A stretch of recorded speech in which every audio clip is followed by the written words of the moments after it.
Hi, I'm Mr. Kangas, and today we're going to be taking a look at Chapter 10, Section 3, Transformations on the Coordinate Plane. And in this video, we're going to be talking specifically about reflections. And to be even more specific than that, we're going to be talking about reflections across the X and Y axis.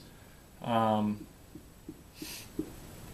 we're not going to work with any other types of reflections. There are other reflections are basically creating a mirror image across a mirror line. So you have to choose a line that's considered what's called your mirror line, and you're making a mirror image. You're making the exact same image on the other side. You're kind of flipping it up to the other side. So we're going to start, again, just like with the last video, we're going to use triangles. So I'll make a triangle down here. We'll go, here's the top point, bottom point, bottom right point. So we're going to make a small triangle, and we're going to reflect it across the x-axis first, and after that I will reflect it across the y-axis to show you how that works. Now the way a reflection works, it's not too much harder than a translation. What you do is for each vertice, okay, and each vertice, remember, if you remember correctly, a vertice is a point where two lines meet, or in other words, it's a corner. So for every corner on the shape, it represents a vertice or a point on the graph. So for each vertice, what we're going to do is if we're reflecting over the x-axis, what I'm going to do is I'm going to count how many spaces it takes for me to go from this point to my reflection line. Now the thing about this part is you have to make sure that the spaces you're counting are in a perpendicular line. Now, fortunately for us, we're just using the x and y axis, and by perpendicular, I mean the line that you draw from here to your mirror line has to be perfectly straight. Now, sometimes you're reflecting over a diagonal line, so trying to get the reflection perfect is a little bit harder because it's a little bit harder to draw a perpendicular line towards the mirror line. Reflecting over the x and y axis, you don't really have to worry about it. You just have to go straight up and count. We went up 2 spaces to get to the mirror line. So to reflect this triangle, what I'm going to do is for each vertice, I'm going to count how many spaces it takes to get to the mirror line. And then what I am going to do is I'm going to count the same amount of spaces on the other side of the mirror line. So we're going to go up 2 spaces. Because to get to the mirror line, I went up 2 spaces.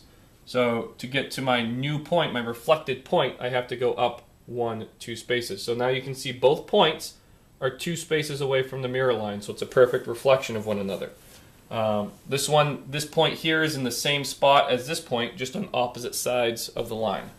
So same thing's going to happen again. I'm going to count how many spaces it takes to get to the mirror line for each point now. So I'm going to go up 1 space. Okay? And so to get to the point on the other side of the mirror line, I will just go up 1 space. And again, my graphs are hand-drawn, so they're not going to be completely accurate and perfect. So my triangle up top may not look exactly the same as the one down bottom. And so we're going to count for the last point. We're going to go up 2 spaces. Now here's my mirror line, so I need to go up 2 spaces. And here's the reflected triangle. So I reflected it. Like I said, it's kind of like you're flipping it to the other side. I guess one way to think of it is when you look in a mirror, if you're right on a mirror, it comes out kind of backwards almost, and that's why it looks like it's kind of backwards. It's reflecting. So if you think of this face is looking into the mirror. Like if you look at this as a face, it kind of looks like the Sid the Sloth from Ice Age. It looks like his head, and he's looking at the mirror. His reflection should be looking back at him, because when you look into a mirror, your reflection's looking back at you. So if his face is looking this way, the reflection should be looking the opposite way. So the two reflections should be looking at each other.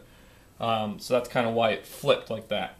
So again, the reflection flipped over. And just real quick before I go on to the mirror image over the y-axis, I'll re-explain what happened here. For each point, we counted how many spaces it took to get to the mirror line. And then to figure out where the point on the other side was supposed to be, we count the same amount of spaces away from the mirror line. So I went up 1, 2 spaces to get to the mirror line. So to get to my point on the other side, I have to go up 1, 2 spaces. I went up 1 space here, so on the other side I moved 1 space. I went up 2 spaces here, so on the other side I went up 2 spaces. So now I'm going to show you how you would reflect this over the y-axis, and some of us may have already figured it out, but it's the same exact concept, except now we have a different mirror line. So we're going to have to count how many spaces we take to get to the mirror line.